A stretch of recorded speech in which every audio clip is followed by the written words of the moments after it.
Diary में एक रिवायत लिखी है वो पेश करता हूँ, जो मकतबतुल मदीना के रिसाले नसीहतों के मदनी फूल सफ़ा 30 से, बड़ा प्यारा रिसाला है, मुख्तसर रिसाला है। अल्लाह पाक का फरमान आली शान है, जिसने मेरी हराम करदा चीज़ों से अपनी आंखें झुका ली, यानी उन्हें देखने से बचा, मैं उसे जहन्नम से अमान बख्शूंगा। ये अल्लाह पाक का इरशाद है। हदीस कुदसी के ये अल्फाज हैं। हदीस कुदसी वो होती है कि जिसमें सरकार सल्लल्लाहु अलैहि वसल्लम का फरमान हो और अल्लाह पाक का फरमान हो और सरकार सल्लल्लाहु अलैहि वसल्लम की मुबारक ज़बान हो। अब इसमें खैर सरकार सल्लल्लाहु अलैहि वसल्लम का फरमान ये लिखा नहीं है, तो वो एडिट कर लेना। उसको डायरेक्टली में जो लिखा है इमाम गजाली ने ये लिखा है। मजीद उसी रिसाले के हवाले से अल्लाह पाक फरमाता है, मेरी हराम करदा चीज़ों की तरफ मत देख, क्योंकि कब्र में कीड़े सबसे पहले तेरी आंख खाएंगे। नसीहतों के मदनी फूल सफ़ा नंबर 44। बड़ी मतलब है कि इसमें दोनों बातों में बड़ी इबरत है। एक तो एक हराम चीज़ों से जिसने आंख झुका ली तो उसको जहन्नम से अमान दी जाएगी, जहन्नम से उसको महफूज रखा जाएगा, ये बिशारत दी गई है। और दूसरा ये कि जिसने अल्लाह की हराम करदा चीज़ों, मतलब मसलन गैर महरम औरत को देखा, फिल्में ड्रामे देखने वालों, गैर महरमों को देखना, सबके लिए इसमें इबरत है। लोगों की खुली रानें देखने वाले और जो भी इस तरह जो निगाहों की हिफाजत नहीं करते, बदनिगाही कर डालते हैं, तो इन सब के लिए इसमें इबरत है कि अल्लाह पाक फरमाता है, मेरी हराम करदा चीज़ों की तरफ मत देख, क्योंकि कब्र में कीड़े सबसे पहले तेरी आंख खाएंगे। अल्लाह, यहाँ आंख में मामूली जर्रा भी चला जाए तो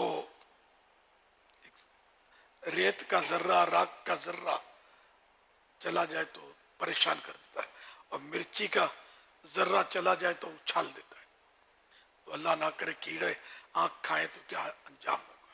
अल्लाह पाक हमारे गुनाह माफ फरमाए, आंखों की हिफाजत नसीब करे। जितना हो सके प्रैक्टिस करनी चाहिए कि आंखें नीची रहें तो अच्छा है, क्यों ऊंची रहेंगी, चारों तरफ देखेंगी तो फिर बचना बड़ा मुश्किल है। गाड़ियों में भी जाते हैं तो साइन बोर्ड लगे होते हैं, उस पर भी अक्सर औरत की तस्वीर होती है, औरत भी जवान दिखाते हैं। और मतलब ये कि ये औरत तो पत्ते लोगों की नफ्सियात के मुताबिक है कि ये औरतें देखते हैं, औरतें हमारे यहाँ औरत देखेंगे ना, इस मकसूद औरत दिखाना नहीं होता, मकसूद अपनी चीज़ की एडवर्टाइजमेंट होती है। लेकिन औरत को देखते देखते हमने जो लिखा है ना अपनी इन्वेस्टमेंट, जो एडवर्टाइज, इसको देख लेंगे, इसलिए ये पहले औरत दिखाते हैं। गुनाहगार हैं ये नहीं कि कोई अच्छा काम कर रहे हैं, ऐसा करने वाले गुनाहगार हैं, लेकिन जो देख रहे हैं इसको, ये भी सारे गुनाह का काम कर रहे हैं, इनको भी बचना है, दोनों को बचना है। सब साइन बोर्ड पर नहीं करते इस तरह, औरतों की तस्वीरें नहीं डालते, लेकिन जिनका जहन गुनाह भरा होता है ना, वो खुद ही बेचारे बंदीगाहों में पड़े रहते होंगे ना, तो वो फिर वही समझो दिल का नक्श होता है इसमें।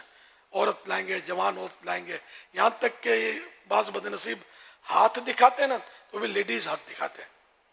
इससे इनका इसमें इंट्रोडक्शन होता है, तारुफ होता है कि मैं कैसा हूँ, मैं औरत का रसिया हूँ, इनका दीवाना हूँ।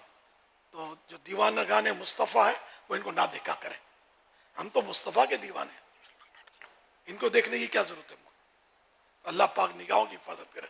तो जितनी कोशिश होगी नजरें नीची रहेंगी ना, तो इन चीज़ों को देखने से बचत होती रहेगी। आंखें फाड़ फाड़ के चारों तरफ हम देखते रहेंगे, जैसे हमारी आदतें हैं, हर तरफ देख ही रहे होते हैं, तो फिर बदनिगाही से बचना बड़ा मुश्किल होता है। नज़र पड़ती है खाई न खाई, नज़र पड़ती है तो ठहरती भी है, बसा औकात वो बंदा गुनाह में पड़ भी जाता है। वरना अचानक नज़र पड़ जाए ना देखने वाली शय पर, औरत पर ही, तो अगर उस आंख नज़र को हटा ले तो गुनाहगार नहीं है, اور اگر قصدن جان بوجھ کر پہلی نظر کی تو بھی گناہ گار ہے عورت پر، اور اگر پڑ گئی نظر ہٹا لی تو کوئی بات نہیں، اس طرح دوبارہ پڑ گئی بے اختیار پھر ہٹا لی تب بھی گناہ گار نہیں ہے۔ انما الاعمال بالنیات۔ اس طرح امرت کو دیکھنے سے بھی بچنا ضروری ہے کہ اس کو دیکھنے سے بھی فساد زیادہ ہوتا ہے، بلکہ اس میں کہ لکھا ہے کہ اعلیٰ حضرت نے شاید لکھا ہے کہ عورت کے پیچھے، عورت کے ساتھ دو شیطان، ایک شیطان، ایک یا دو لکھا ہے، ایک شیطان، اور امرت کے ساتھ 17 مختلف روایات ہیں اسے، بزرگوں کا اقوال ہے کہ عورت کے ساتھ 17 شیطان، عورت کے ساتھ ایک شیطان تو امرت کے ساتھ 17 شیطان۔ اس میں ہو سکتا ہے یہ حکمت ہو کہ عورت کو دیکھتے ہوئے ایک مذہبی آدمی ڈرے گا، لیکن امرت کو دیکھے ہوئے نہیں ڈرے گا۔ کسی کو کیا پتا کہ کس نظر سے دیکھ رہا ہے، امرت سے دوستی بھی کرے گا، اسکوٹر پر بٹھا کے پھر آئے گا، میں تو اجتماع میں لے جا رہا ہوں، یہی ملا، اور کوئی بڈھا نہیں ملا، بزرگ نہیں ملے، ان کو بٹھا دیتے بیچاروں کو۔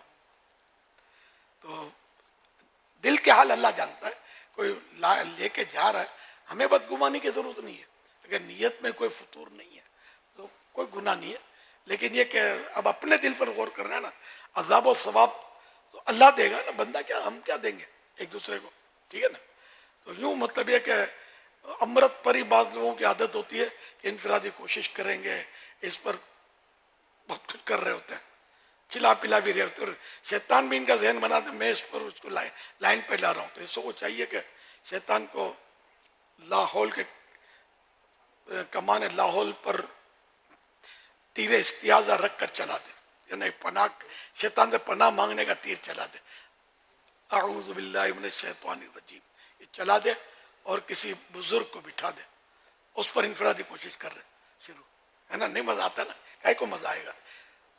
دل جو خراب ہو چکا ہے، بدنگاہی عادت پڑ چکی ہے، تو کام بزرگوں کو کوئی دعوت دے گا بیچاروں کو، یا جو جن کی شکل صورت اتنی خاص ہوتی نہیں ہے ان کو کون پوچھے گا؟